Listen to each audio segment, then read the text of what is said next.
The Ohio Health Department continues to monitor the coronavirus outbreak and its impact on the state. The latest information just released from state health officials this afternoon, confirming there are still no cases of coronavirus in Ohio. Health officials are awaiting the test results from 4 people. Meanwhile, a Northeast Ohio couple is stuck on board a cruise ship off the coast of South Florida. The ship is not being allowed to dock because of fears that crew members may have been exposed to the virus. Dorsena Drakeford joins us live now with the story you'll see only on 3 News. Right now, Amanda Jaranowski's parents, they were supposed to be coming from the Caribbean on the Regal Princess. They were supposed to be docked by now and heading to a hotel, but we just spoke to them about an hour ago. It seems they know as much as we do about what's happening.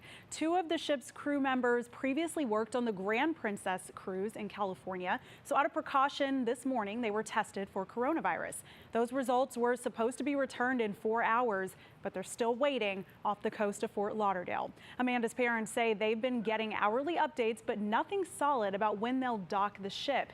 In the meantime, Amanda says she's not too worried. She does understand that this is a process. Because they said that these 2 crew members have passed the incubation point where they would be showing symptoms, that they are just really being overly cautious. So I'm not worried. Now, if they come back positive, I will probably not be smiling and joking about buying masks and having last drinks. And you know, like with this virus, you really don't know.